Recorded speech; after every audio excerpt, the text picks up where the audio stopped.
Hi hello ನಮಸ್ತೆ ಎಲ್ಲರಿಗೂ inform media ಜಗತ್ತು ಚಾನಲಿನ ಮತ್ತೊಂದು ವಿಡಿಯೋಗೆ ಸ್ವಾಗತ ಸುಸ್ವಾಗತ. ಸ್ನೇಹಿತರೆ, ಎಲ್ಲರೂ ಹೇಗಿದ್ದೀರಾ? ಎಲ್ಲರೂ ಚೆನ್ನಾಗಿದ್ದೀರಾ ಅಂದ್ಕೊಂಡಿದ್ದೀನಿ. ನಾನು ಕೂಡ ತುಂಬಾ ಚೆನ್ನಾಗಿದ್ದೀನಿ. ಎಲ್ಲರೂ ಚೆನ್ನಾಗಿದ್ದೀರಾ ಅಂದ್ಕೊಂಡು ಭಾವಿಸ್ಕೊಂಡು ಇವತ್ತಿನ ಒಂದು ವಿಡಿಯೋನ ಶುರು ಮಾಡಿಬಿಡೋಣ. ಇವತ್ತಿನ ಒಂದು ವಿಡಿಯೋದಲ್ಲಿ ಜೂನ್ 15ನೇ ತಾರೀಕು 2026 ಜೂನ್ 15ನೇ ತಾರೀಕು ಸೋಮಾವತಿ ಅಮಾವಾಸ್ಯೆ ಇದೆ. ಈ ಅಮಾವಾಸ್ಯೆಯನ್ನು ಜ್ಯೇಷ್ಠ ಅಮಾವಾಸ್ಯೆ ಎಂದು ಕೂಡ ಕರೆಯಲಾಗುತ್ತದೆ. ಇದರ ಮಹತ್ವವನ್ನು ತಿಳಿಸ್ಕೊಡ್ತೀನಿ. ಈ ದಿನದಿಂದ ತುಲಾರಾಶಿಯವರು ನಿಮ್ಮ ವ್ಯಾಪಾರ ವ್ಯವಹಾರದಲ್ಲಿ, ಹಣಕಾಸಿನಲ್ಲಿ, ವೃತ್ತಿ ಜೀವನದಲ್ಲಿ, ಉದ್ಯೋಗದಲ್ಲಿ ಏನೆಲ್ಲ ಬದಲಾವಣೆಗಳು ಕಂಡು ಬರಬಹುದು, ಯಾವುದರ ಬಗ್ಗೆ ಬಹಳಷ್ಟು ಎಚ್ಚರಿಕೆ ವಹಿಸಬೇಕು ತುಲಾರಾಶಿಯವರನ್ನ ಕಂಪ್ಲೀಟ್ ಆಗಿ ಇದೇ ವಿಡಿಯೋದಲ್ಲಿ ತಿಳಿಸ್ಕೊಡ್ತಾ ಹೋಗ್ತೀನಿ. ಇದನ್ನೆಲ್ಲ ತಿಳ್ಕೋಬೇಕು, ಸಣ್ಣ ಪುಟ್ಟ ಪರಿಹಾರಗಳನ್ನೆಲ್ಲ ಫಾಲೋ ಅಪ್ ಮಾಡಬೇಕು ಅಂದರೆ ಎಲ್ಲೂ ಕೂಡ ವಿಡಿಯೋನ ಸ್ಕಿಪ್ ಮಾಡಬಾರ್ದು. ಅಂದರೆ ವಿಡಿಯೋನ ಕಟ್ ಮಾಡಿ ಓಡಿಸ್ಕೊಂಡೋಗಿ ನೋಡ್ತೀನಿ ಅಂದರೆ ಫುಲ್ ಇನ್ಫಾರ್ಮೇಷನ್ ಅರ್ಥ ಆಗಲ್ಲ. ಸೊ ಹಾಗಾಗಿ ಎಲ್ಲ ವಿಡಿಯೋದಲ್ಲೂ ತಿಳಿಸ್ತಾ ಇರ್ತೀನಿ. ಮೊದಲಿಂದ ಕೊನೆ ತನಕ ವಿಡಿಯೋವನ್ನು ವಾಚ್ ಮಾಡಿ. ವಿಡಿಯೋದಲ್ಲಿ ಒಳ್ಳೆ ಮಾಹಿತಿ ಸಿಕ್ಕಿದ್ದಲ್ಲಿ ತಪ್ಪದೆ ವಿಡಿಯೋಗೆ ಲೈಕ್, ಕಮೆಂಟ್, ಶೇರ್ ಮಾಡಿ. ನಿಮ್ಮ ಅಭಿಪ್ರಾಯವನ್ನು ತಿಳಿಸಿ. ಓಂ ಶಂ ಶನೀಶ್ವರಾಯ ನಮಃ ಅಂತ ಕಮೆಂಟ್ ಮಾಡಿ. ಶನಿದೇವರ ಅನುಗ್ರಹದಿಂದ ನಿಮ್ಮ ಜೀವನದಲ್ಲಿರುವ ಕಷ್ಟ, ಸಮಸ್ಯೆ, ಅಡಚಣೆಗಳು, ತೊಂದರೆಗಳು ಏನೇ ಇದ್ದರೂ ಕೂಡ ತುಲಾರಾಶಿಯವರಿಗೆ ಕಂಪ್ಲೀಟಾಗಿ ನಿವಾರಣೆಯಾಗಲಿ ಅಂತ ಹೇಳ್ತಾ ವಿಡಿಯೋದ ಕಡೆ ಗಮನ ಕೊಟ್ಬಿಡೋಣ. ಮೊದಲನೇದಾಗಿ ಈ ಸೋಮಾವತಿ ಅಮಾವಾಸ್ಯೆಯ ಮಹತ್ವವನ್ನು ತಿಳಿಸ್ಕೊಡ್ತೀನಿ ಸ್ನೇಹಿತರೆ. ಈ ದಿನದ ಆಚರಣೆಗಳನ್ನು ಕೂಡ ತಿಳಿಸ್ಕೊಡ್ತೀನಿ. ಏನೆಲ್ಲ ಪ್ರಯೋಜನಗಳು ಅಂದರೆ ನೀವು ಪೂಜೆ ಪುನಸ್ಕಾರಗಳನ್ನು ಮಾಡುವುದರಿಂದ, ದಾನ ಧರ್ಮಗಳನ್ನು ಮಾಡುವುದರಿಂದ ಏನೆಲ್ಲ ಫಲ ಸಿಗಲಿದೆ ಅನ್ನೋದನ್ನ ಮೊದಲನೇದಾಗಿ ತಿಳಿಸ್ಕೊಡ್ತೀನಿ. ಆನಂತರ ತುಲಾರಾಶಿಯವರ ಭವಿಷ್ಯವನ್ನು ಹೇಳ್ತಾ ಹೋಗ್ತೀನಿ. ಹೌದು, ಮೊದಲನೇದಾಗಿ 2026 ಜೂನ್ 15ರ ಅಮಾವಾಸ್ಯೆಯ ಮಹತ್ವವನ್ನು ನೋಡೋದಾದರೆ, ಜೂನ್ 15ರಂದು ಬರುವಂತಹ ಅಮಾವಾಸ್ಯೆಯು ಸೋಮಾವತಿ ಅಮಾವಾಸ್ಯೆ ಎಂದು ಕರೆಯಲಾಗುತ್ತದೆ. ಹಿಂದೂ ಧರ್ಮದಲ್ಲಿ ಅತ್ಯಂತ ಪವಿತ್ರವಾದಂತಹ ದಿನವಾಗಿದೆ. ಅಪರೂಪದ ಅಧಿಕ ಮಾಸದಲ್ಲಿ ಬರುವಂತಹ ಈ ವಿಶೇಷ ಅಮಾವಾಸ್ಯೆಯು ಸಾಮಾನ್ಯ ಅಮಾವಾಸ್ಯೆಗಿಂತ ಹೆಚ್ಚಿನ ಆಧ್ಯಾತ್ಮಿಕ ಮಹತ್ವವನ್ನು ಹೊಂದಿದೆ ಅಂತಲೇ ಹೇಳಬಹುದು. ಈ ದಿನದ ಪ್ರಮುಖ ಆಚರಣೆಗಳು ಮತ್ತು ಪ್ರಯೋಜನಗಳ ಬಗ್ಗೆ ಹೇಳೋದಾದರೆ, ಪಿತೃ ಕಾರ್ಯಗಳು ಅಂದರೆ ಈ ಪವಿತ್ರ ದಿನದಂದು ಪೂರ್ವಜರಿಗೆ ಪಿತೃ ತರ್ಪಣ ಮತ್ತು ಶ್ರದ್ಧಾ ಮಾಡುವುದರಿಂದ ಅವರ ಆತ್ಮಕ್ಕೆ ಶಾಂತಿ ಸಿಗುತ್ತದೆ. ಪೂರ್ವಜರ ಆಶೀರ್ವಾದ ಕುಟುಂಬದ ಮೇಲೆ ಸದಾ ಇರುತ್ತದೆ ಎಂಬ ಅಪಾರ ನಂಬಿಕೆ ಇದೆ. ಇನ್ನು ಈ ದಿನ ಮಾಡುವಂತಹ ದಾನ ಧರ್ಮ, ಯಥಾಶಕ್ತಿ ದಾನ ಮಾಡುವುದು, ಬ್ರಾಹ್ಮಣ ಭೋಜನ, ದಂಪತಿ ಭೋಜನ ಅಥವಾ ಬೋದಾನ ಮಾಡುವುದರಿಂದ ಸ್ನೇಹಿತರೆ ವಿಶೇಷ ಪುಣ್ಯ ಪ್ರಾಪ್ತಿಯಾಗುತ್ತದೆ. ಇನ್ನು ಪವಿತ್ರ ನದಿಗಳಲ್ಲಿ ಸ್ನಾನ ಮಾಡುವುದರಿಂದ, ಗಂಗಾ ನದಿ ಅಥವಾ ಇತರ ಯಾವುದೇ ಪವಿತ್ರ ನದಿಗಳು ಅಥವಾ ಪುಣ್ಯಕ್ಷೇತ್ರಗಳಲ್ಲಿ ಸ್ನಾನ ಮಾಡುವುದು ಅತ್ಯಂತ ಶ್ರೇಷ್ಠವೆಂದು ಪರಿಗಣಿಸಲಾಗುತ್ತದೆ ಸ್ನೇಹಿತರೆ. ಸೊ ಹಾಗಾಗಿ ಈ ದಿನ ತಪ್ಪದೆ ನಿಮ್ಮ ಪೂರ್ವಜರ ಆತ್ಮಕ್ಕೆ ಶಾಂತಿ ಸಿಗಬೇಕು ಅಂತಂದರೆ ಈ ದಿನ ಆದಷ್ಟು ದಾನ ಧರ್ಮವನ್ನು ಮಾಡಿ, ತರ್ಪಣವನ್ನು ನೀಡಿ, ಪಿಂಡದಾನವನ್ನು ಮಾಡುವುದು, ಬಡವರಿಗೆ, ನಿರ್ಗತಿಕರಿಗೆ ನಿಮ್ಮ ಕೈಯಲ್ಲಾದಷ್ಟು ಸಹಾಯವನ್ನು ಮಾಡುವುದರಿಂದ ಸಮಸ್ಯೆಗಳು ಕ್ರಮೇಣವಾಗಿ ಕಡಿಮೆಯಾಗಲಿದೆ. ಸೊ ಹಾಗಾಗಿ ಈ ದಿನ ತಪ್ಪದೆ ಈ ಪೂಜೆ ಪುನಸ್ಕಾರಗಳನ್ನು ಮಾಡಿ ಅಂತ ಹೇಳ್ತಾ ನಾನು ಮುಂದಿನದಾಗಿ ಹೇಳೋದಾದರೆ ತುಲಾರಾಶಿಯವರ ಬಗ್ಗೆ ತಿಳಿಸ್ಕೊಡ್ತಾ ಹೋಗ್ತೀನಿ. ತುಲಾರಾಶಿಯವರಿಗೆ ಜೂನ್ 15ರಿಂದ ಏನೆಲ್ಲ ಬದಲಾವಣೆಗಳು ಕಂಡು ಬರಬಹುದು, ಯಾವುದರ ಬಗ್ಗೆ ಬಹಳಷ್ಟು ಎಚ್ಚರಿಕೆ ವಹಿಸಬೇಕು ಅನ್ನೋದನ್ನ ನೋಡ್ತಾ ಹೋಗೋಣ. 2026 ತುಲಾರಾಶಿಯವರಿಗೆ ಸ್ನೇಹಿತರೆ ಸಾಕಷ್ಟು ಬದಲಾವಣೆಗಳನ್ನು ನೀಡಲಿರುವಂತಹ ವರ್ಷ. ಅದರಲ್ಲೂ ತಿಂಗಳು ಅಂತಂದರೆ ಸಾಕಷ್ಟು ತಿರುವನ್ನು ಕೊಡಲಿದೆ ಸ್ನೇಹಿತರೆ ಜೂನ್ ತಿಂಗಳು. ಅದರಲ್ಲೂ ಜೂನ್ 15ನೇ ತಾರೀಕು ಸೋಮಾವತಿ ಅಮಾವಾಸ್ಯೆ ಅಥವಾ ಜ್ಯೇಷ್ಠ ಅಮಾವಾಸ್ಯೆಯು ಬಹಳ ಅದೃಷ್ಟವನ್ನು ನೀಡಲಿದೆ. ನಿಮ್ಮ ವ್ಯಾಪಾರ ವ್ಯವಹಾರದಲ್ಲಿ, ಹಣಕಾಸಿನಲ್ಲಿ ಯಾವುದರ ಬಗ್ಗೆ ಮುನ್ನೆಚ್ಚರಿಕೆಗಳನ್ನು ತೆಗೆದುಕೊಳ್ಬೇಕು ಅನ್ನೋದನ್ನ ನೋಡ್ತಾ ಹೋಗೋಣ. ಹೌದು ಸ್ನೇಹಿತರೆ, ಒಟ್ಟಾರೆಯಾಗಿ ಹೇಳೋದಾದರೆ ಸಾಕಷ್ಟು ಬದಲಾವಣೆಯನ್ನು ವೃಶ್ಚಿಕ ರಾಶಿಯವರಿಗೆ ಪರಾಭವ ನಾಮ ಸಂವತ್ಸರದ ಜೂನ್ 2026 ಅಪಾರ ಅದೃಷ್ಟವನ್ನು ತರುವುದರ ಜೊತೆಗೆ ಕೆಲವು ಸವಾಲುಗಳನ್ನು ಏಕಕಾಲದಲ್ಲೇ ನೀಡುತ್ತದೆ. ಕಳೆದ 1 ವರ್ಷದಿಂದ ನಿಮ್ಮ 8ನೇ ಮನೆಯಲ್ಲಿ ಸಂಚರಿಸುತ್ತಾ ಪುನರಾವರ್ತಿತ ಸವಾಲುಗಳನ್ನು ತಂದಿದ್ದಂತಹ ಗುರು ಭಗವಾನ್ ಇದೇ ತಿಂಗಳು ತನ್ನ ಉಚ್ಚ ಸ್ಥಾನವನ್ನು ಪಡೆಯಲು ನಿಮ್ಮ ಭಾಗ್ಯಸ್ಥಾನವಾದಂತಹ 9ನೇ ಮನೆಗೆ ಕರ್ಕಟಕ್ಕೆ ಪ್ರವೇಶಿಸುತ್ತಾರೆ. ಇದು ನಿಮಗೆ ಸರ್ವಶ್ರೇಷ್ಠ ವರದಾನವಾಗಿ ಪರಿಣಮಿಸಲಿದೆ ಅಂತಲೇ ಹೇಳಬಹುದು. ಈ ಕಾರಣದಿಂದಾಗಿ ಆರ್ಥಿಕ ಮತ್ತು ವೃತ್ತಿಪರ ಅಡಚಣೆಗಳು ದೈವಿಕ ಕೃಪೆಯಿಂದ ಸುಗಮವಾಗಿ ನಿವಾರಣೆಯಾಗುತ್ತದೆ. ಆದಾಗ್ಯೂ ನಿಮ್ಮ ರಾಶಿಯ ಅಧಿಪತಿಯಾಗಿರುವ ಮಂಗಳನು ತಿಂಗಳ ಬಹುಪಾಲು ಅದ್ಭುತ ಫಲಿತಾಂಶಗಳನ್ನು ಒದಗಿಸಿದರೂ ಜೂನ್ 15ರ ನಂತರ ಸೂರ್ಯನು 8ನೇ ಮನೆಗೆ ಮಿಥುನಕ್ಕೆ ಪ್ರವೇಶಿಸುವುದರಿಂದ ದೈಹಿಕ ಆಯಾಸ ಮತ್ತು ಯೋಗಕ್ಷೇಮದ ಬಗ್ಗೆ ಹೆಚ್ಚಿನ ಕಾಳಜಿ ವಹಿಸುವ ಅಗತ್ಯವಿದೆ ಅಂತಲೇ ಹೇಳಬಹುದು. ನಿಮ್ಮ ಆರೋಗ್ಯ ಮತ್ತು ದಾಂಪತ್ಯ ಸುಖದ ಬಗ್ಗೆ ಹೇಳೋದಾದರೆ ಕಾಳಜಿ. ಜೂನ್ 15ರ ನಂತರ ಸೋಮವತಿ ಅಮಾವಾಸ್ಯೆ ಮುಗಿದ ನಂತರ 8ನೇ ಮನೆಗೆ ಸೂರ್ಯನ ಪ್ರವೇಶ ಮತ್ತು ತಿಂಗಳ ಕೊನೆಯಲ್ಲಿ 7ನೇ ಮನೆಗೆ ಮಂಗಳನ ಆಗಮನವು ಕೌಟುಂಬಿಕ ಘರ್ಷಣೆಗಳು ಮತ್ತು ಉಷ್ಣ ಸಂಬಂಧಿತ ಕಾಯಿಲೆಗಳನ್ನು ಪ್ರಚೋದಿಸಬಹುದು. ಈ ತಿಂಗಳು ಮೌನವೇ ನಿಮ್ಮ ದೊಡ್ಡ ಅಸ್ತ್ರ ಅಂತಲೇ ಹೇಳಬಹುದು. ಇನ್ನು ವಿರೋಧಿಗಳ ಮೇಲೆ ವಿಜಯ ಮತ್ತು ಅಪಾರ ಧೈರ್ಯ ಹೆಚ್ಚಾಗಲಿದೆ. ನಿಮ್ಮ ರಾಶಿಯ ಅಧಿಪತಿಯಾಗಿರುವಂತಹ ಮಂಗಳನು ಜೂನ್ 21ರವರೆಗೆ ತನ್ನದೇ ಆದಂತಹ 6ನೇ ಮನೆಯಲ್ಲಿ ಸಂಚರಿಸುವುದರಿಂದ ನಿಮಗೆ ಸಾಟಿ ಇಲ್ಲದ ಪರಾಕ್ರಮವನ್ನು ನೀಡುತ್ತಾನೆ. ಕಚೇರಿಯ, ರಾಜಕೀಯ ಅಥವಾ ಕಾನೂನು ಹೋರಾಟಗಳಲ್ಲಿ ನೀವು ಸಂಪೂರ್ಣ ವಿಜಯಗಳನ್ನು ಸಾಧಿಸಿದಿರಿ. ಇನ್ನು ಅದ್ಭುತವಾದ ಅದೃಷ್ಟದ ಉದಯ ಅಂತಲೇ ಹೇಳ್ಬಹುದು. ಜೂನ್ ತಿಂಗಳಲ್ಲಿ ನಿಮ್ಮ ಭಾಗ್ಯಸ್ಥಾನವಾದಂತಹ 9ನೇ ಮನೆಗೆ ಉಚ್ಚ ಗುರುವಿನ ಆಗಮನವು ಒಂದು ಪ್ರಮುಖ ಮೈಲಿಗಲ್ಲು.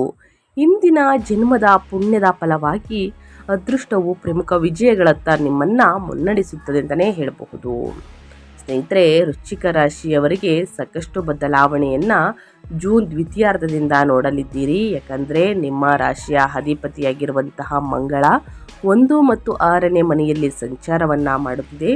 ಇದು 6ನೇ ಮನೆ ಮತ್ತು 7ನೇ ಮನೆಯಲ್ಲಿ ಸಂಚಾರವನ್ನು ಮಾಡುವ ಕಾರಣ ಜೂನ್ 21ರವರೆಗೆ 6ನೇ ಮನೆಯಲ್ಲಿದ್ದು ವಿರೋಧಿಗಳ ಮೇಲೆ ವಿಜಯ ಮತ್ತು ಆರೋಗ್ಯ ಚೇತರಿಕೆ. ಆನಂತರ 7ನೇ ಮನೆಗೆ ಋಷಭಕ್ಕೆ ಸ್ಥಳಾಂತರಗೊಂಡು ವಿವಾಹದಲ್ಲಿ ಅಹಂಕಾರದ ಘರ್ಷಣೆಗಳು ಮತ್ತು ಕಿರಿಕಿರಿಯನ್ನು ಆಹ್ವಾನಿಸುತ್ತಾನೆ ಸ್ನೇಹಿತರೆ. ಇನ್ನು ಅದೇ ರೀತಿ ಶನಿ, ಅಂದರೆ ನೀವು ಕೇಳಿರ್ತೀರ ಶನಿ ಬಲ ಗುರುಬಲ ಎರಡು ತುಂಬಾ ಚೆನ್ನಾಗಿರಬೇಕು ಅಂತ. ಅದೇ ರೀತಿ ಶನಿ 3 ಮತ್ತು 4ನೇ ಅಧಿಪತಿಯಾಗಿರುವಂತಹ ಶನಿ 5ನೇ ಮನೆಯಲ್ಲಿ ಮೀನದಲ್ಲಿ ಅಂದರೆ ಯಥಾಸ್ಥಿತಿಯಲ್ಲಿ ಈ ರಾಶಿಯಲ್ಲಿ ಸಂಚಾರವನ್ನು ಮಾಡುತ್ತಿದೆ. 5ನೇ ಮನೆಯಲ್ಲಿ ನೆಲೆಸಿದ್ದಾರೆ. ಮಕ್ಕಳ ವ್ಯವಹಾರಗಳನ್ನು ಜವಾಬ್ದಾರಿಯುತವಾಗಿ ನಿರ್ವಹಿಸುವುದು, ಷೇರು ಮಾರುಕಟ್ಟೆಗಳಲ್ಲಿ ಎಚ್ಚರಿಕೆಯ ಹೆಜ್ಜೆಗಳು ಮತ್ತು ಸ್ಥಿರ ನಿರ್ಧಾರಗಳನ್ನು ಬಯಸುತ್ತಾನೆ ಅಂತಲೇ ಹೇಳ್ಬೋದು ಶನಿ ಗ್ರಹ.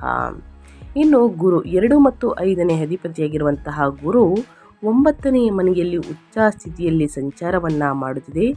ಜೂನ್ 2ರಿಂದನೇ ಸಂಚಾರವನ್ನು ಮಾಡುವ ಕಾರಣ ಭಾಗ್ಯದ ಸ್ಥಾನದಲ್ಲಿ ಉಚ್ಚ ವ್ಯಾಪಕ ಆರ್ಥಿಕ ಬೆಳವಣಿಗೆ, ಅದೃಷ್ಟ, ಮಕ್ಕಳ ಪ್ರಗತಿ ಮತ್ತು ದೈವಿಕ ಕೃಪೆಯನ್ನು ಪ್ರಚೋದಿಸುತ್ತದೆ ಸ್ನೇಹಿತರೆ. ಇದು ಗ್ರಹಗಳ ಸಂಚಾರ ಮತ್ತು ಗ್ರಹಗಳ ಸ್ಥಾನ ಬದಲಾವಣೆಯಿಂದ ಸಾಕಷ್ಟು ಬದಲಾವಣೆಯನ್ನು ನಿಮ್ಮ ಜೀವನದಲ್ಲಿ ನೋಡಲಿದ್ದೀರಿ. ಇವಾಗ ಒಂದೊಂದಾಗಿ ತಿಳಿಸೋದಾದರೆ ಹಣಕಾಸಿನ ಬಗ್ಗೆ, ನಿಮ್ಮ ಆರ್ಥಿಕ ಸ್ಥಿತಿ ಮತ್ತು ಸಂಪತ್ತು ಫೈನಾನ್ಸ್ ಬಗ್ಗೆ ಹೇಳೋದಾದರೆ, ಆರ್ಥಿಕವಾಗಿ ನಿಮ್ಮ ಭೌತಿಕ ಸ್ಥಾನಮಾನವು ಅಗಾಧವಾಗಿ ಬೆಳೆಯುವುದು ಖಚಿತ. ನಿಮ್ಮ ಸಂಪತ್ತು ಮತ್ತು ಆಸ್ತಿಯ ಅಧಿಪತಿಯಾದಂತಹ ಗುರುವು ನಿಮ್ಮ ಭಾಗ್ಯದ ಸ್ಥಾನದಲ್ಲಿ ಉಚ್ಚ ಸ್ಥಿತಿಯನ್ನು ಪಡೆಯುವುದು ಅತ್ಯಂತ ಭವ್ಯವಾದಂತಹ ಆರ್ಥಿಕ ಅರಿವನ್ನು ಪ್ರಾರಂಭಿಸುತ್ತದೆ. ವಿವಾದದಲ್ಲಿದ್ದಂತಹ ಪೂರ್ವಜರ ಆಸ್ತಿಗಳು ಅಥವಾ ಕೌಟುಂಬಿಕ ಆಸ್ತಿಗಳು ನಿಮ್ಮ ಪರವಾಗಿ ಇತ್ಯರ್ಥಗೊಳ್ಳುತ್ತವೆ ಮತ್ತು ಹಿಂದೆ ಸಿಲುಕಿಕೊಂಡಿದ್ದಂತಹ ಅಥವಾ ವಿಳಂಬವಾಗುತ್ತಿದ್ದಂತಹ ಹಣಗಳು ಅಂದರೆ ನಿಧಿಗಳು ಈ ತಿಂಗಳು ಸುರಕ್ಷಿತವಾಗಿ ನಿಮ್ಮ ಕೈ ಸೇರುತ್ತದೆ ಅಮಾವಾಸ್ಯೆ ಆಗಿದ ನಂತರ. ಇನ್ನು ಸೂರ್ಯ ಮತ್ತು ಬುಧರ ನಿಮ್ಮ 8ನೇ ಮನೆಯಲ್ಲಿ ಸಂಚರಿಸುತ್ತಿರುವುದರಿಂದ ವಿಮಾ ಪಾಲಿಸಿಗಳು ಅಥವಾ ಮೆಜಾರಿಟಿ ನಿಧಿಗಳ ಮೂಲಕ ಹಠಾತ್ ಒಟ್ಟು ಮೊತ್ತದ ಆದಾಯವನ್ನು ಪಡೆಯುವಂತಹ ಅತ್ಯುತ್ತಮ ಅವಕಾಶವಿದೆ. 9ನೇ ಮನೆಯಲ್ಲಿನ ಅನುಕೂಲಕರ ಗ್ರಹಗತಿಗಳಿಗೆ ಧನ್ಯವಾದಗಳು. ಮನೆಯಲ್ಲಿ ಶುಭ ಸಮಾರಂಭಗಳು ಆಯೋಜಿಸಲು ಅಥವಾ ಶಾಂತಿಯುತ ತೀರ್ಥಯಾತ್ರೆಗಳನ್ನು ಕೈಗೊಳ್ಳಲು ನೀವು ಸಂತೋಷದಿಂದ ಹಣವನ್ನು ಖರ್ಚು ಮಾಡುತ್ತೀರಿ ಸ್ನೇಹಿತರೆ. ಹಣಕಾಸಿನ ವಿಚಾರದಲ್ಲಿ ಯಾವುದರ ಹಬ್ಬಕ್ಕೆ ವೃಶ್ಚಿಕ ರಾಶಿಯವರು ಎಚ್ಚರಿಕೆ ವಹಿಸಬೇಕು ಅನ್ನೋದನ್ನ ಕಂಪ್ಲೀಟಾಗಿ ತಿಳಿಸ್ಕೊಟ್ಟಿದ್ದೀನಿ. ಇನ್ನು ವ್ಯಾಪಾರ ಸ್ವಯಂ ಉದ್ಯೋಗದ ಬಗ್ಗೆ ಹೇಳೋದಾದರೆ, ವ್ಯಾಪಾರಸ್ಥರಿಗೆ ಈ ತಿಂಗಳು ದ್ವಿತೀಯಾರ್ಧವು ಅಸಾಧಾರಣ ಲಾಭದಾಯಕವೆಂದು ಭರವಸೆಯನ್ನು ನೀಡುತ್ತಿದೆ ಗ್ರಹಗಳು. ಯಾಕಂದರೆ ಜೂನ್ 8ರಿಂದನೇ ನಿಮ್ಮ ವ್ಯಾಪಾರ ಸ್ಥಾನದ 7ನೇ ಅಧಿಪತಿಯಾಗಿರುವ ಶುಕ್ರನು ಉಚ್ಚ ಗುರುವಿನೊಂದಿಗೆ ವಿಲೀನಗೊಳ್ಳಲು ನಿಮ್ಮ ಭಾಗ್ಯಸ್ಥಾನವಾದಂತಹ 9ನೇ ಮನೆಗೆ ಕರ್ಕಟಕ್ಕೆ ಆಗಮಿಸುತ್ತಾರೆ. ಆಮದು ರಫ್ತು ಸಂಸ್ಥೆಗಳು, ಟ್ರಾವೆಲ್, ಶಿಕ್ಷಣ ಸಂಸ್ಥೆಗಳು ಅಥವಾ ಸಲಹಾ ಎಂಜಿನ್ಗಳನ್ನು ನಡೆಸುತ್ತಿರುವವರಿಗೆ ಈ ಅತ್ಯಂತ ಶಕ್ತಿಯುತ ಸಂಯೋಜನೆಯು ಅಭೂತಪೂರ್ವ ಗ್ರಾಹಕರ ದಟ್ಟಣೆಯನ್ನು ತರುತ್ತದೆ. ವಿದೇಶಿ ಸಂಸ್ಥೆಗಳೊಂದಿಗೆ ನೀವು ಲಾಭದಾಯಕ ಒಪ್ಪಂದಗಳಿಗೆ ಸಹಿ ಹಾಕುವಿರಿ. ಇದಕ್ಕೆ ವ್ಯತಿರಿಕ್ತವಾಗಿ ಜೂನ್ 21ರಂದು ಮಂಗಳನು ನಿಮ್ಮ 7ನೇ ಮನೆಯಾದ ಪಾಲುದಾರಿಕೆಯ ಸ್ಥಾನಕ್ಕೆ ಕಾಲಿಟ್ಟಾಗ ಹೆಚ್ಚಿನ ವಿವೇಚನೆಯ ಅಗತ್ಯವಿದೆ. ನಿಮ್ಮ ವಾಣಿಜ್ಯ ಸಹವರ್ತಿನಿಗಳೊಂದಿಗೆ ಸ್ನೇಹಿತರೆ ಸಾಕಷ್ಟು ಅನಗತ್ಯ ವಾದ ವಿವಾದಗಳು ಅಥವಾ ಘರ್ಷಣೆಗಳನ್ನು ನೀವು ಅನುಭವಿಸಬಹುದು. ನಿಮ್ಮ ವೈಯಕ್ತಿಕ ನಿರ್ಧಾರಗಳನ್ನು ನಿಮ್ಮ ಪಾಲುದಾರರ ಮೇಲೆ ಆಕ್ರಮಣಕಾರಿಯಾಗಿ ಸ್ನೇಹಿತರೆ ಏರುವುದನ್ನು ಆದಷ್ಟು ತಪ್ಪಿಸಿ. ಸ್ನೇಹಿತರೆ ಯಾರನ್ನೂ ನಂಬೇಡಿ, ಆದರೆ ವಾದ ವಿವಾದಗಳು ಘರ್ಷಣೆಯಿಂದ ಆದಷ್ಟು ದೂರವಿದ್ದರೆ ಹೊಳಿತು ವಾದ ವಿವಾದವನ್ನು ಮಾಡ್ತಾ ಬರಬೇಡಿ ಸ್ನೇಹಿತರೆ. ಇದರಿಂದ ಸಮಸ್ಯೆಗಳನ್ನು ನೀವೇ ಎದುರಿಸಬೇಕಾಗುತ್ತದೆ. ಇನ್ನು ವೃತ್ತಿ ಜೀವನದ ಬಗ್ಗೆ ಹೇಳೋದಾದರೆ, ನಿಮ್ಮ ಕೆರಿಯರ್ ಮತ್ತು ಜಾಬ್ ಬಗ್ಗೆ ಹೇಳೋದಾದರೆ, ಉದ್ಯೋಗದ ಬಗ್ಗೆ ಹೇಳೋದಾದರೆ, ವೃಶ್ಚಿಕ ರಾಶಿಯವರಿಗೆ ಈ ಜೂನ್ ತಿಂಗಳು ವೃತ್ತಿಪರ ಕ್ಷೇತ್ರಗಳಲ್ಲಿ ಹೆಚ್ಚು ವೈವಿಧ್ಯಮಯವಾದರೂ ಒಟ್ಟಾರೆಯಾಗಿ ಅನುಕೂಲಕರವಾದ ಫಲಿತಾಂಶಗಳನ್ನು ನೀಡುತ್ತದೆ. ನಿಮ್ಮ ಕರ್ಮಸ್ಥಾನವಾದಂತಹ 10ನೇ ಮನೆಯಲ್ಲಿ ಕೇತುವಿನ ಉಪಸ್ಥಿತಿಯು ಸಾಂದರ್ಭಿಕವಾಗಿ ನಿಮ್ಮ ದೈನಂದಿನ ಕೆಲಸದ ಬಗ್ಗೆ ಸ್ವಲ್ಪ ನಿರ್ಲಕ್ಷ್ಯ ಅಥವಾ ಆಸಕ್ತಿಯ ಕೊರತೆಯನ್ನು ಪ್ರಚೋದಿಸಬಹುದು. ಅತಿಯಾಗುವ ನಿಮ್ಮ ರಾಶಿಯ ಅಧಿಪತಿಯಾದ ಮಂಗಳನು ಜೂನ್ 21ರವರೆಗೆ ತನ್ನದೇ ಆದಂತಹ 6ನೇ ಮನೆಯಲ್ಲಿ ಅತ್ಯಂತ ಪ್ರಬಲವಾಗಿರುವುದರಿಂದ ನೀವು ಎಲ್ಲ ವೃತ್ತಿಪರ ಸವಾಲುಗಳನ್ನು ಧೈರ್ಯದಿಂದ ಎದುರಿಸುತ್ತೀರಿ. ಕಚೇರಿಯ ರಾಜಕೀಯವನ್ನು ಯಶಸ್ವಿಯಾಗಿ ಮೆಟ್ಟಿ ನಿಲ್ಲುವಿರಿ ಮತ್ತು ಗುಪ್ತ ಶತ್ರುಗಳ ಮೇಲೆ ವಿಜಯಶಾಲಿಯಾಗಿರುತ್ತೀರಿ. ನಿಮ್ಮ 10ನೇ ಅಧಿಪತಿಯಾಗಿರುವಂತಹ ಸೂರ್ಯನು ಜೂನ್ 15ರ ನಂತರ 8ನೇ ಮನೆಗೆ ಬದಲಾದಾಗ ಸ್ನೇಹಿತರೆ ಸರ್ಕಾರಿ ನೌಕರರು ಅಥವಾ ಆಡಳಿತಾತ್ಮಕ ವೃತ್ತಿಪರರು ಹಠಾತ್ ಅನಿರೀಕ್ಷಿತ ಕಚೇರಿ ವರ್ಗಾವಣೆಗಳನ್ನು ಎದುರಿಸಬಹುದು. ಅದೇನೇ ಇದ್ದರೂ 9ನೇ ಮನೆಯಲ್ಲಿರುವಂತಹ ಉಚ್ಚ ಗುರುವು ನೇರವಾಗಿ ನಿಮ್ಮ ಲಗ್ನವನ್ನು ದೃಷ್ಟಿಸುವುದರಿಂದ ನಿಮ್ಮ ಸಹಜ ಬುದ್ಧಿವಂತಿಕೆಯನ್ನು ಬಳಸಿಕೊಂಡು ನೀವು ಎಲ್ಲ ಸವಾಲಿನ ಸಂದರ್ಭಗಳನ್ನು ಸಲೀಸಾಗಿ ನಿರ್ವಹಿಸಲಿದ್ದೀರಿ ಅಂತಲೇ ಹೇಳಬಹುದು. ಒಟ್ಟಾರೆಯಾಗಿ ಏನೆಲ್ಲ ಬದಲಾವಣೆಯನ್ನು ನಿಮ್ಮ ವೃತ್ತಿ ಜೀವನದಲ್ಲಿ ನೋಡಲಿದ್ದೀರಿ ವೃಶ್ಚಿಕ ರಾಶಿಯವರು ಅಂತ ಕಂಪ್ಲೀಟಾಗಿ ತಿಳಿಸ್ಕೊಟ್ಟಿದ್ದೀನಿ. ಇನ್ನು ಮುಂದಿನದಾಗಿ ಹೇಳೋದಾದರೆ ನಿಮ್ಮ ಹೆಲ್ತ್ ಬಗ್ಗೆ, ನಿಮ್ಮ ಆರೋಗ್ಯದ ಬಗ್ಗೆ ಹೇಳೋದಾದರೆ, ನಿಮ್ಮ 6ನೇ ಮನೆಯಲ್ಲಿರುವಂತಹ ಮಂಗಳನು ನಿಮ್ಮ ದೈಹಿಕ ರೋಗ ನಿರೋಧಕ ಶಕ್ತಿಯನ್ನು ಅಸಾಧಾರಣವಾಗಿ ಬಲವಾಗಿರಿಸುತ್ತಾರೆ. ಯಾವುದೇ ಹಿಂದಿನ ದೈಹಿಕ ಸಮಸ್ಯೆಗಳಿಂದ ತ್ವರಿತ ಚೇತರಿಕೆ ಅನುವು ಮಾಡಿಕೊಡುತ್ತಾರೆ. ಅದಿಯಾಗೋ ಜೂನ್ 15ರಿಂದ ಸೂರ್ಯನು ನಿಮ್ಮ 8ನೇ ಮನೆಗೆ ಪ್ರವೇಶಿಸಿದ ನಂತರ ನೀವು ಕಟ್ಟುನಿಟ್ಟಾದ ಆರೋಗ್ಯ ನಿಯಮಗಳನ್ನು ಪಾಲಿಸಬೇಕಾಗುತ್ತದೆ. 8ನೇ ಮನೆಯಲ್ಲಿರುವಂತಹ ಸೂರ್ಯನು ಉಷ್ಣ ಶಕ್ತಿಯು ಕಣ್ಣುಗಳಲ್ಲಿ ಹುರಿ, ಹೊಟ್ಟೆಯ ಸಮಸ್ಯೆ ಅಂದರೆ ಉಷ್ಣತೆ ಜಾಸ್ತಿ ಆಗ್ಬೋದು, ಆಮ್ಲೀಯತೆ ನಿಮ್ಮನ್ನು ಕಾಡಬಹುದು, ಅಸಿಡಿಟಿ ಅಥವಾ ತೀವ್ರ ತಲೆನೋವನ್ನು ಉಂಟು ಮಾಡಬಹುದು ಈ ಉಷ್ಣಾಂಶ ಜಾಸ್ತಿ ಆದ ನಂತರ. ಇದಲ್ಲದೆ ಜೂನ್ 21ರಂದು ಮಂಗಳನು ನಿಮ್ಮ 7ನೇ ಮನೆಗೆ ಬದಲಾದಾಗ ಅಪ್ರಚೋದಿತ ಆಕ್ರಮಣಶೀಲತೆ ಅಥವಾ ಒತ್ತಡದ ಮಟ್ಟಗಳು ಏರಿಕೆಯಾಗಬಹುದು. ರಕ್ತದೊತ್ತಡದ ಏರಿಳಿತಗಳನ್ನು ಎದುರಿಸುತ್ತಿರುವವರು ಸಾಕಷ್ಟು ವಿಶ್ರಾಂತಿ ಆದ್ಯತೆ ನೀಡಬೇಕು. ವಿಶ್ರಾಂತಿಗೆ ಸ್ನೇಹಿತರೆ ಒತ್ತಡವನ್ನು ಅತಿ ಹೆಚ್ಚಾಗಿ ತಗೊಂಡುಕೊಂಡಲ್ಲಿ BP ಹೆಚ್ಚಾಗುವಂತಹ ಸಾಧ್ಯತೆ ಇದೆ. ಸೊ ಹಾಗಾಗಿ ಬಹಳ ಮುಖ್ಯವಾಗಿ ವಿಶ್ರಾಂತಿಗೆ ಆದ್ಯತೆ ನೀಡಬೇಕಾಗುತ್ತದೆ ವೃಶ್ಚಿಕ ರಾಶಿಯವರು. ಇನ್ನು ತಂಪಾದ ಆಹಾರ ಪದಾರ್ಥಗಳನ್ನು ಸೇವಿಸುವುದು, ಸಾಕಷ್ಟು ನೀರನ್ನು ಕುಡಿಯುವುದು, ಮಜ್ಜಿಗೆ ಕುಡಿಯುವುದು ಮತ್ತು ಹೈಡ್ರೇಟೆಡ್ ಆಗಿರುವುದು ನಿಮಗೆ ಗಮನಾರ್ಹವಾಗಿ ಸಹಾಯವನ್ನು ಮಾಡುತ್ತದೆ.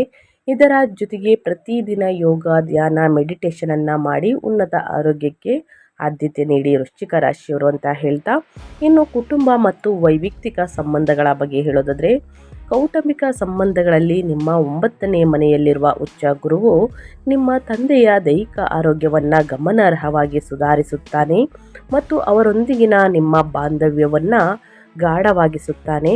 ನಿಮ್ಮ ಕುಟುಂಬದ ಸದಸ್ಯರೊಂದಿಗೆ ಪುಣ್ಯ ಕ್ಷೇತ್ರಗಳಿಗೆ ಭೇಟಿ ನೀಡಲು ನೀವು ಸುಂದರವಾದಂತಹ ಯೋಜನೆಗಳನ್ನು ರೂಪಿಸುತ್ತೀರಿ. ಮತ್ತೊಂದೆಡೆ ನಿಮ್ಮ ವೈವಾಹಿಕ ಜೀವನವು ಈ ತಿಂಗಳು ಕೆಲವು ಬಿರುಗಾಳಿಯ ಹಂತಗಳನ್ನು ಎದುರಿಸಬಹುದು. ಜೂನ್ 15ರವರೆಗೆ 7ನೇ ಮನೆಯಲ್ಲಿ ಸೂರ್ಯ, ಅನಂತರ ಜೂನ್ 21ರಿಂದ 7ನೇ ಮನೆಯಲ್ಲಿಯೇ ಮಂಗಳನ ಸಂಚಾರವು ನಿಮ್ಮ ಜೀವನ ಸಂಗಾತಿಯೊಂದಿಗೆ ತೀವ್ರವಾದ ಅಹಂಕಾರದ ಘರ್ಷಣೆಗಳನ್ನು ಮೇಲ್ಗೆ ತರಬಹುದು. ಸಣ್ಣ ಪುಟ್ಟ ಕೌಟುಂಬಿಕ ವಿಚಾರಗಳು ದೊಡ್ಡ ವಾದ ವಿವಾದಗಳಿಗೆ ಕಾರಣವಾಗಬಹುದು. ಪ್ರತಿ ವಾದವನ್ನು ಗೆಲ್ಲಲೇಬೇಕು ಎಂಬ ಹಠವನ್ನು ಪ್ರಜ್ಞಾಪೂರ್ವಕವಾಗಿ ಬಿಟ್ಟು ಬಿಡುವುದು ಮತ್ತು ತಾಳ್ಮೆಯ ಮೌನವನ್ನು ಕಾಯ್ದುಕೊಳ್ಳುವುದರಿಂದ ನಿಮ್ಮ ವೈವಾಹಿಕ ಜೀವನದಲ್ಲಿ ಸುಲಭವಾಗಿ ಶಾಂತಿಯನ್ನು ಕಾಪಾಡಿಕೊಳ್ಳಬಹುದು. ಒಟ್ಟಾರೆಯಾಗಿ ಹೇಳಬೇಕು ಅಂದರೆ ನಿಮ್ಮ ಫ್ಯಾಮಿಲಿ ಬಗ್ಗೆ ಏನೆಲ್ಲ ಬದಲಾವಣೆಗಳು ಕಂಡು ಬರಬಹುದು, ಸೋಮವತಿ ಅಮಾವಾಸ್ಯೆಯ ನಂತರ ಯಾವುದರ ಬಗ್ಗೆ ಬಹಳಷ್ಟು ಎಚ್ಚರಿಕೆ ವಹಿಸಬೇಕು ಅನ್ನೋದನ್ನ ಕಂಪ್ಲೀಟಾಗಿ ತಿಳಿಸ್ಕೊಟ್ಟಿದ್ದೀನಿ. ಇನ್ನು ಮುಂದಿನದಾಗಿ ಹೇಳೋದಾದರೆ ವಿದ್ಯಾರ್ಥಿಗಳ ಬಗ್ಗೆ ಅವರ ಶಿಕ್ಷಣದಲ್ಲಿ, ಅವರ ವಿದ್ಯಾಭ್ಯಾಸದಲ್ಲಿ ಏನೆಲ್ಲ ಬದಲಾವಣೆಗಳನ್ನು ಗ್ರಹಗಳು ಸೂಚಿಸುತ್ತಿದೆ ಅನ್ನೋದನ್ನ ನೋಡ್ತಾ ಹೋಗೋಣ. ನಿಮ್ಮ ಶಿಕ್ಷಣ ಮತ್ತು ಬುದ್ಧಿವಂತಿಕೆಯ ಅಧಿಪತಿಯಾದ ಗುರುವು ಭಾಗ್ಯದ ಸ್ಥಾನದಲ್ಲಿ ಉಚ್ಚನಾಗಿರುವುದರಿಂದ ವಿದ್ಯಾರ್ಥಿಗಳು ಅತ್ಯುತ್ತಮ ಶೈಕ್ಷಣಿಕ ಯುಗಕ್ಕೆ ಕಾಲಿಡುತ್ತಿದ್ದಾರೆ. ಸಾಗರೋತ್ತರ ಉನ್ನತ ಶಿಕ್ಷಣಕ್ಕಾಗಿ, ಉದಾಹರಣೆಗೆ ಸ್ನಾತಕೋತ್ತರ ಪದವಿಗಳು ಅಥವಾ ವಿಶೇಷ ಸಂಶೋಧನೆ ಶ್ರಮಿಸುತ್ತಿರುವಂತಹ ಅಭ್ಯರ್ಥಿಗಳು ತಮ್ಮ ಪ್ರಯತ್ನಗಳಲ್ಲಿ ಸಂಪೂರ್ಣ ಯಶಸ್ಸನ್ನು ಕಾಣುತ್ತಾರೆ. ನಿಮ್ಮ ಗ್ರಹಣ ಶಕ್ತಿ ತೀಕ್ಷ್ಣವಾಗುತ್ತದೆ. ಕಠಿಣ ಸ್ಪರ್ಧಾತ್ಮಕ ಪರೀಕ್ಷೆಗಳನ್ನು ಸುಲಭವಾಗಿ ತೇರ್ಗಡೆಯಲು ಸ್ನೇಹಿತರೆ ಇದು ಅನುವು ಮಾಡಿಕೊಡುತ್ತದೆ. ಜೂನ್ 22ರವರೆಗೆ 8ನೇ ಮನೆಯಲ್ಲಿರುವಂತಹ ಬುಧನು ಸಂಶೋಧನಾ ವಿದ್ಯಾರ್ಥಿಗಳಿಗೆ ಉತ್ತಮ ಪ್ರಗತಿಯನ್ನು ಒದಗಿಸುತ್ತಾನೆ. ಒಟ್ಟಾರೆಯಾಗಿ ಹೇಳಬೇಕು ಅಂದರೆ ಪ್ರತಿದಿನ ಅಧ್ಯಯನದ ಕಡೆ ಗಮನ ಕೊಡಿ, ಉನ್ನತ ಫಲಿತಾಂಶವನ್ನು ಗಳಿಸಲಿದ್ದೀರಿ ಅಂತ ಹೇಳ್ತಾ, ಇನ್ನು ಜೂನ್ 15ನೇ ತಾರೀಕು ಸೋಮವತಿ ಅಮಾವಾಸ್ಯೆ ಅಥವಾ ಜ್ಯೇಷ್ಠ ಅಮಾವಾಸ್ಯೆಯ ದಿನ ಈ ಪರಿಹಾರಗಳನ್ನು ಅನುಸರಿಸಿ, ಅಥವಾ ಆಗಲಿಲ್ಲ ಅಂದರೆ ಅನಿವಾರ್ಯದಿಂದ ಬಿಡುದಿನ ಕೂಡ ಮಾಡಿ. ಉಚ್ಚ ಗುರು ಸೃಷ್ಟಿಸಿದ ಭವ್ಯವಾದ ಭಾಗ್ಯಯೋಗವನ್ನು ಸಂಪೂರ್ಣವಾಗಿ ಬಳಸಿಕೊಳ್ಳಲು ಮತ್ತು 8ನೇ ಮನೆಯ ಸೂರ್ಯ ಹಾಗೂ 7ನೇ ಮನೆಯ ಮಂಗಳನಿಂದ ಉದ್ಭವಿಸುವ ಆರೋಗ್ಯ ಮತ್ತು ಕೌಟುಂಬಿಕ ಅಡೆತಡೆಗಳನ್ನು ತಟಸ್ಥಗೊಳಿಸಲು ಈ ಪರಿಹಾರಗಳನ್ನು ಅಭ್ಯಾಸ ಮಾಡಿ. ದಕ್ಷಿಣ ಮೂರ್ತಿ ಸ್ತೋತ್ರ. ನಿಮ್ಮ ಉಚ್ಚ 9ನೇ ಮನೆಯ ಗುರುವಿನ ಸಂಪೂರ್ಣ ಪೂರ್ವಾಜಿತ ಮತ್ತು ದೈವಿಕ ಪ್ರತಿಫಲಗಳನ್ನು ಆಹ್ವಾನಿಸಲು ಹಳದಿ ಉಡುಪನ್ನು ಧರಿಸಿ ಮತ್ತು ಪ್ರತಿ ಗುರುವಾರ ಶ್ರೀ ದಕ್ಷಿಣಮೂರ್ತಿ ಸ್ತೋತ್ರ ಅಥವಾ ಗುರುಸ್ತೋತ್ರವನ್ನು ಪಠಿಸಿ ಸ್ನೇಹಿತರೆ. ಇನ್ನು ಸೂರ್ಯ ನಮಸ್ಕಾರ. ಜೂನ್ 15ರ ನಂತರ 8ನೇ ಮನೆಯಲ್ಲಿರುವ ಸೂರ್ಯನಿಂದ ಉಂಟಾಗುವ ಉಷ್ಣ ಸಂಬಂಧಿತ ಕಾಯಿಲೆಗಳು ಅಥವಾ ಹಠಾತ್ ಹಿನ್ನಡೆಗಳನ್ನು ತಡೆಯಲು ಮುಂಜಾನೆ ಆದಿತ್ಯ ಹೃದಯ ಸ್ತೋತ್ರವನ್ನು ಕೇಳುತ್ತಾ ಸೂರ್ಯ ನಮಸ್ಕಾರವನ್ನು ಅಭ್ಯಾಸ ಮಾಡಿ ಸ್ನೇಹಿತರೆ. ಇನ್ನು ಮಂಗಳ ಅಂದರೆ ಕುಜ ಶಾಂತಿ. ಜೂನ್ 21ನೇ ತಾರೀಕು ಸ್ನೇಹಿತರೆ, ಮಂಗಳನು 7ನೇ ಮನೆಗೆ ಪ್ರವೇಶಿಸಿದ ನಂತರ ಉದ್ಭವಿಸುವಂತಹ ಕೌಟುಂಬಿಕ ಘರ್ಷಣೆಗಳನ್ನು ಕರಗಿಸಲು ಮಂಗಳವಾರದಂದು ಸುಬ್ರಹ್ಮಣ್ಯ ಸ್ವಾಮಿ ದೇವಸ್ಥಾನಕ್ಕೆ ಭೇಟಿ ನೀಡಿ ಕೆಂಪು ಹೂಗಳಿಂದ ಪೂಜಿಸಿ ನಿಮ್ಮ ಸಂಗಾತಿಯೊಂದಿಗೆ ಶಾಂತಿಯುತವಾಗಿ ಮಾತನಾಡುವುದು ನಿಮ್ಮ ಅತ್ಯುತ್ತಮ ವೈಯಕ್ತಿಕ ಪರಿಹಾರವಾಗಿ ಉಳಿಯುತ್ತದೆ. ಸೊ ಅಮಾವಾಸ್ಯೆ ದಿನ ಈ ಪರಿಹಾರವನ್ನು ಮಾಡ್ಬೋದು ಅಥವಾ ಬಿಡುದಿನ ಕೂಡ ಮಾಡಬಹುದು ಸ್ನೇಹಿತರೆ. ಇದರ ಜೊತೆಗೆ ಆದಷ್ಟು ಬಡವರಿಗೆ, ನಿರ್ಗತಿಕರಿಗೆ ನಿಮ್ಮ ಕೈಯಲ್ಲಾದಷ್ಟು ಹಣ ಸಹಾಯವನ್ನು ಮಾಡಿ. ಕಂಪ್ಲೀಟಾಗಿ ಏನೇ ತೊಂದರೆಗಳಿದ್ರೂ ಕೂಡ ನಿವಾರಣೆಯಾಗಲಿದೆ. ಆದಷ್ಟು ಸ್ನೇಹಿತರೆ ಅಮಾವಾಸ್ಯೆ ದಿನ ಮತ್ತು ಹುಣ್ಣಿಮೆ ದಿನ ಪರಿಹಾರವನ್ನು ಮಾಡುವುದಕ್ಕೆ ಆದ್ಯತೆ ನೀಡುವುದರಿಂದ ಸಮಸ್ಯೆಗಳು ಬೇಗ ನಿವಾರಣೆಯಾಗಲಿದೆ ಅಂತ ಹೇಳ್ತಾ ನಾನು ವಿಡಿಯೋವನ್ನು ಎಂಡ್ ಮಾಡ್ತಾ ಇದ್ದೀನಿ. ವೃಶ್ಚಿಕ ರಾಶಿಯವರಿಗೆ ಇವತ್ತಿನ ಒಂದು ವಿಡಿಯೋದಲ್ಲಿ ಸಂಪೂರ್ಣ ಮಾಹಿತಿ ಸಿಕ್ಕಿದ್ದಲ್ಲಿ, ಈ ವಿಡಿಯೋ ಯೂಸ್ಫುಲ್ ಅನಿಸಿದ್ದಲ್ಲಿ ದಯವಿಟ್ಟು ವಿಡಿಯೋಗೆ ಲೈಕ್ ಮಾಡೋದನ್ನ ಮರ್ತಿದ್ರೆ ಲೈಕ್ ಮಾಡಿ. ಇನ್ನೂ ನನ್ನ ಚಾನಲ್ನ ಸಬ್ಸ್ಕ್ರೈಬ್ ಮಾಡ್ಕೊಂಡಿಲ್ಲ ಅಂದರೆ ಇನ್ಫಾರ್ಮಿಡಿಗೆ ಸಬ್ಸ್ಕ್ರೈಬ್ ಆಗಿ ನಿಮ್ಮ ಅಭಿಪ್ರಾಯಗಳನ್ನು ಕಮೆಂಟ್ ಬಾಕ್ಸಲ್ಲಿ ತಿಳಿಸ್ಬೋದು. ಯಾರೆಲ್ಲ ಸಬ್ಸ್ಕ್ರೈಬ್ ಮಾಡ್ಕೊಂಡಿದ್ದೀರಾ ಅವರಿಗೆ ಮತ್ತೊಮ್ಮೆ ಥ್ಯಾಂಕ್ ಯು ಸೋ ಮಚ್ ಅಂತ ಹೇಳ್ತಾ ಮತ್ತೊಂದು ವಿಡಿಯೋ ಜೊತೆ ಮತ್ತೊಂದು ರಾಶಿ ಭವಿಷ್ಯದಲ್ಲಿ ಸಿಗ್ತೀನಿ. Thank you for watching.